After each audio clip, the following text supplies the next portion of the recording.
আসসালামু আলাইকুম। আমি সরোয়ার্দী শুভ, বাংলাদেশ সাবেক জাতীয় দলের ক্রিকেট প্লেয়ার এবং রংপুরের সন্তান। আমরা সবাই জানি যে 28 তারিখে বাংলাদেশ ক্রিকেট বোর্ডের প্রেসিডেন্ট সহ বাংলাদেশ ক্রিকেট বোর্ডের ডিরেক্টর এবং উপদেষ্টা সমূহ অনেকেই রংপুর ভিজিটে যাচ্ছেন এবং আমরা জানি যে তারা রংপুর ভিজিটে গিয়ে রংপুরের মাঠ পরিদর্শন করবেন এবং জেলা ক্রীড়া সংস্থার কর্মকর্তাদের সাথে কথা বলবেন, জেলা প্রশাসকের সাথে কথা বলবেন। আর আমাদের যে মাঠটি আছে রংপুরের একটি মাত্র খেলার মাঠ, যেটা আমাদের প্রাণের মাঠ রংপুর ক্রিকেট গার্ডেন, যেখান থেকে আমাদের সবার ক্রিকেট খেলা শুরু, সেই মাঠটি তারা পরিদর্শন করতে যাবেন। আর এত সুন্দর একটা সময় যে যে সময়টা পরিদর্শন করতে যাবেন তারা, সে সময় বুলবুল ভাই এখানে যাচ্ছেন এবং বুলবুল ভাইয়ের সাথে আকরাম ভাই, নান্নু ভাই, আমাদের দেশে যত লিজেন্ড প্লেয়াররা ছিল তারা সবাই এখানে এক সময় ফার্স্ট ক্লাস ক্রিকেট খেলেছিল। এবং যে সময়টি এখানে ফার্স্ট ক্লাস ক্রিকেটটি হয়েছিল, তারা যখন খেলেছিল, তারা, আমি মনে হচ্ছে ভুল করব না, ওই সময় এই আমাদের যে ভেন্যুটা ছিল, এই ভেন্যুটা 1 নম্বর ভেন্যু ছিল বাংলাদেশের মধ্যে। 2 দশক আগে যে ভেন্যুটা 1 নম্বর ভেন্যু ছিল বাংলাদেশের মধ্যে ক্রিকেটের মধ্যে, সেই ভেন্যুটি আজকে খেলার একদমই অনুপযোগ্য। খুবই দুর্ভাগ্যজনকভাবে লাস্ট 15 বছর ধরে আমাদের এই ক্রিকেট গার্ডেনের কোনো সংস্কার হয়নি। আমরা এখানে যারা কর্মকর্তা ছিলেন তাদের খুবই উদাসীনতা দেখেছি এই ক্রিকেট মাঠটাকে সংস্কার এবং উন্নয়নের ক্ষেত্রে। বিগত সময় ধরে অনেক সরকার এসেছে, অনেক ক্রিকেট বোর্ডের প্রেসিডেন্ট এসেছে, অনেকেই আমাদেরকে অনেক রকম প্রতিশ্রুতি দিয়েছিল যে এই মাঠটাকে আন্তর্জাতিক মানের মাঠ বানানো হবে, এখানে একটা একাডেমি করা হবে। আনফর্চুনেটলি এগুলো কখনোই হয়নি এখন পর্যন্ত। একই রকমভাবে আমাদের ইন্টারিম গভর্নমেন্টের সরকার প্রধান যে প্রফেসর ডক্টর মোহাম্মদ ইউনূস সাহেব, তিনি এসেছিলেন। তিনি এসে এখানে বলেছিলেন যে রংপুর একটি পিছিয়ে পড়ে থাকা শহর, পিছিয়ে পড়ে থাকা বিভাগ, একটা অবহেলিত বিভাগ, অবহেলিত শহর। এই শহরটি এখন আর অবহেলিত থাকবে না, এটা বাংলাদেশের 1 নম্বর শহর হবে। কিন্তু আনফর্চুনেটলি এখানেও আমরা দেখতে পাচ্ছি যে 1 বছরের উপরে সময় হয়ে গেল তাদের এই সরকারের ক্ষমতায় যাওয়ার পরে। তারা এখন পর্যন্ত আমাদের দৃশ্যমান এবং এরকম কোনো প্রকল্প তারা হাতে নেয়নি যার দ্বারা রংপুরের মানুষের জীবনের পরিবর্তন আসবে। তো আমি বুলবুল ভাইকে একটা জিনিসে আবেদন করব এবং ক্রিকেট বোর্ডের দৃষ্টি আকর্ষণ করতে চাবো এখানে, যে আমাদেরকে আর কোনো রকম এরকম প্রতিশ্রুতি দিয়েন না যে প্রতিশ্রুতি আপনারা করতে পারবেন না বাস্তবায়ন। আমি চাই বুলবুল ভাই, আপনি জানেন যে আমাদের এই মাঠটি আছে, এখানে আমাদের একটা বিভাগের যে ফ্যাসিলিটিস থাকা দরকার, এই কোনো ফ্যাসিলিটিস আমাদের এখানে এই মুহূর্তে নাই। এরপরেও রংপুর বাংলাদেশকে নাম করা অনেক জাতীয় দলের প্লেয়ার উপহার দিয়েছে। এমনকি শুধু জাতীয় দলের প্লেয়ার না, আপনারা সবাই জানেন যে নাম করা প্লেয়ার আমাদের জাতীয় দলের নাইম ইসলাম রংপুর থেকে উঠে এসেছে, নাসির হোসেন রংপুর থেকে উঠে এসেছে, আরিফুল হক উঠে এসেছে, তানভীর হায়দার, আলাউদ্দিন বাবু, সাজিদুল ইসলাম, ধীমান ঘোষ, এখন যে ক্যাপ্টেন্সি করতেছে লিটন কুমার দাস এবং আমাদের রিশাদ হোসেন। এছাড়া আরো অনেক প্লেয়ার পাইপলাইনে আছে যারা ভবিষ্যতে বাংলাদেশকে রিপ্রেজেন্ট করবে। আমাদের আপনার কাছে একটি আবেদন থাকবে যে আমাদের এই মাঠটাকে খুব দ্রুত সংস্কারের ব্যবস্থা করুন, এই মাঠটাকে ফার্স্ট ক্লাস ক্রিকেটের উপযোগী করুন। আপনারা জানেন যে এই মাঠের পাশে আরেকটি জায়গা ছিল, যে জায়গাটি ভবিষ্যৎ অনেক আগেই বস্তি হিসাবে ছিল। আমরা একটা টুর্নামেন্ট করেছিলাম প্লেয়ার্স অ্যাসোসিয়েশনের পক্ষ থেকে, মেয়র কাপ। আপনারা জানেন ওই মেয়র কাপটি সারা বাংলাদেশের মধ্যে অনেক সারা পেয়েছিল এবং খুবই জনপ্রিয় একটা টুর্নামেন্ট হয়েছিল। হাজার হাজার দর্শক মাঠের মধ্যে এসেছিল। যে সময় আমরা এই টুর্নামেন্টটি করতে যাই, সে সময় সত্য কথা বলতে আমাদেরই অনেক সতীর্থরা বলেছিল যেটা সম্ভব না এভাবে টুর্নামেন্ট করা। বাট ওই সময়কার মেয়র এবং ওই সময়কার জেলা প্রশাসকের সহযোগিতার কারণে এবং ওই সময়কার কাউন্সিলরদের সহযোগিতার কারণে আমরা একটা অনেক অত্যন্ত একটি সুন্দর একটি টুর্নামেন্ট করতে পেরেছি। ওই টুর্নামেন্টের সময় আমাদেরকে জেলা প্রশাসক, তখনকার যে জেলা প্রশাসক ছিলেন তিনি আমাদেরকে জিজ্ঞাসা করেছিলেন যে তোমাদের জন্য আমরা কি করতে পারি। তখন আমরা তাকে স্যারকে বলেছিলাম যে স্যার প্লিজ আমাদের এখানে যে বস্তিটা আছে মাঠের সাথে, এখানে আরেকটি মাঠ করার মতো জায়গা আছে, আরেকটি একাডেমি মাঠ করার মতো জায়গা আছে, যেখানে একটি সুন্দর ফুল ফ্লেজের একটি একাডেমি গ্রাউন্ড হবে, যেখানে 15-20টা উইকেট থাকবে, যেখানে একটি ইনডোর থাকবে, একটি জিম থাকবে, একটা সুইমিং পুল থাকবে। এত সুন্দর একটি জায়গা আছে যেটা এতদিন ধরে অকুপাইড ছিল।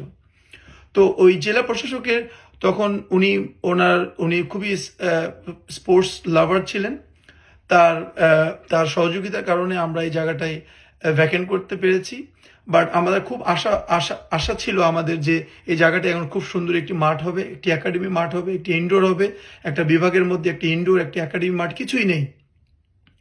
তো আনফর্চুনেটলি কিছুদিন পরে আমরা দেখলাম কিছু মেলা ব্যবসায়ী মানুষ যারা জেলা ক্রীড়া সংস্থার সাথে জড়িত ছিল, তারা সামহাও জেলা প্রশাসক এবং ওই ধরনের মানুষগুলোকে ম্যানেজ করে তারা মেলা করা শুরু করলো, যেটা নিয়মিতভাবে, যেখানে আমাদের নিয়মিত লিগ হওয়ার কথা ছিল, নিয়মিত খেলা হওয়ার কথা ছিল, সেখানে আমাদের খেলাগুলো হতো, আমাদের লিগগুলো হতো। আপনারা জানেন যে আমরা ঠাট্টা করেই বলতাম যে আমাদের এই লিগগুলো হতো ওয়ার্ল্ড কাপের মতো, 5 বছর 4 বছর পর পর লিগ হতো। কিন্তু ঠিক উল্টা দিক আমরা দেখলাম মেলার ক্ষেত্রে প্রত্যেক বছর 6 মাস পর পর, 1 বছর পর পর প্রত্যেক বছর মেলা হচ্ছে। আমাদেরকে বলা হতো যে এই মেলার দ্বারা যে পয়সা ইনকাম হবে, এর দ্বারা জেলা ক্রীড়া সংস্থার উন্নয়ন হবে, রংপুরের ক্রিকেটের উন্নয়ন হবে। আই হ্যাভ নো আইডিয়া যে ওরা কি পরিমাণ উন্নতি করেছে ওই টাকাগুলো দিয়ে, এবং আমরা এটাও জানি না যে ওরা কি পরিমাণ টাকা ওখান থেকে পেয়েছে এবং সে টাকা কোথায় গিয়েছে। এনিওয়ে, এখন যে মাঠটা আমরা যে মাঠটা ফাঁকা করতে পেরেছিলাম, সেই মাঠটাকে আমি বুলবুল ভাই এবং বুলবুল ভাইয়ের যে বোর্ড আছে এই বোর্ডকে আমি বলবো, আমাদের মাহবানাম ভাই আছে যিনি গ্রাউন্ডস কমিটির হেড আছেন, আমার তার সাথে খুবই ভালো সম্পর্ক। আমি তার আন্ডারে মহাবাডানে খেলেছিলাম, আমি ক্যাপ্টেন্সি করেছি এবং তাকে একটি চ্যাম্পিয়নশিপও দিয়েছিলাম। তো আমি মাহবুব ভাইকে অন্যরকম রেসপেক্ট করি।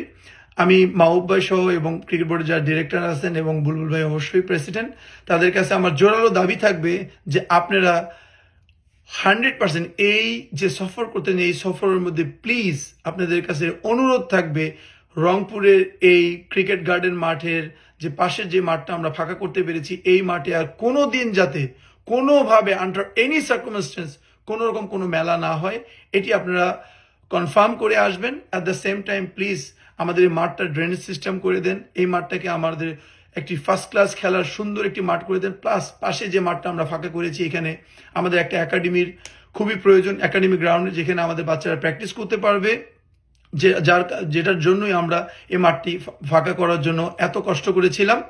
প্লাস এখানে একটা ইনডোর করা যাবে খুব সুন্দরভাবে, যেহেতু এটা একটা বিভাগীয় শহর, এখানে যদি আপনাকে ইনডোর করতে পারেন, বিভাগীয় সমস্ত আন্ডার 15, 13, 17, 19, 18 সব রকম খেলার ব্যবস্থা করতে পারবেন, সবার এখানে প্র্যাকটিস করা সম্ভব।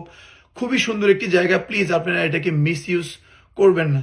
আর আমার সর্বশেষ একটাই কথা থাকবে, ভিডিওটা অনেক লম্বা হয়ে যাচ্ছে। রংপুরের সমস্ত প্লেয়ারের পক্ষ থেকে বুলবুল ভাই এবং তার বোর্ডের কাছে আমার জোরালো আবেদন যে আপনারা আমাদের এই মাঠটা সংস্কার করুন, আমাদের একটা আন্তর্জাতিক মানের স্টেডিয়াম উপহার দিন, আমাদের এই একাডেমি যে মাঠটা রংপুর ক্রিকেট গার্ডেন মাঠটাকে সংস্কার করে এটা ড্রেনেজ সিস্টেম সুন্দর করে এটাকে ফার্স্ট ক্লাস ক্রিকেট খেলার উপযোগী করে দেন। অ্যাট দ্য সেম টাইম এই যে একাডেমির যে মাঠটা আছে এই মাঠটাকে দয়া করে সুন্দর করে একটি খুবই সুন্দর আন্তর্জাতিক মানের একটা প্ল্যান করে খুব সুন্দরভাবে এটাকে সাজানো যায়, এই মাঠটাকে সুন্দর করে ব্যবহার করা যায়। একটি একাডেমিক গ্রাউন্ড করুন, ওইখানে 15-20টা উইকেট করুন, একটা ইনডোর করুন, ওইখানে একটা জিমের ফ্যাসিলিটিস করুন।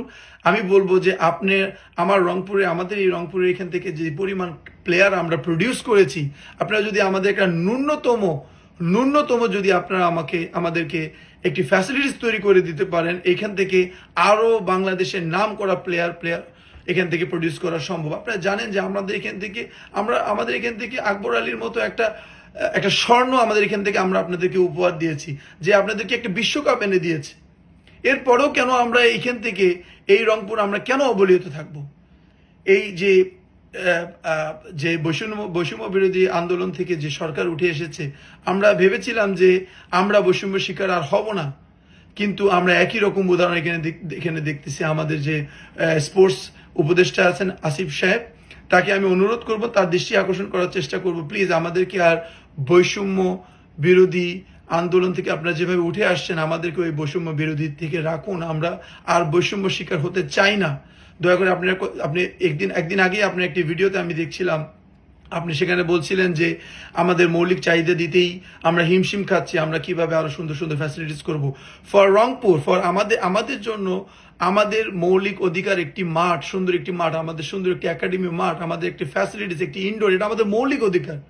আপনি যেমন বললেন যে ডাল ভাত খাইতে আমাদের কষ্ট হচ্ছে, আর পোলাও গোস্ত তো অনেক দূরের ব্যাপার। পোলাও গোস্তের কথা তো আমরা ভুলে গেছি। এটা আমাদের জন্য ডাল ভাত, এটা আমাদের জন্য মৌলিক অধিকার। আপনি আমাদের একটা বিভাগীয় শহর হিসাবে আমাদের ন্যূনতম ফ্যাসিলিটিস নাই। এটা আপনার কাছে একটা জোরালো আবেদন, দয়া করে প্লিজ আমাদেরকে আর প্রতিশ্রুতি দিবেন না, দয়া করে প্লিজ বাস্তবায়ন করুন এখন। ধন্যবাদ সবাইকে।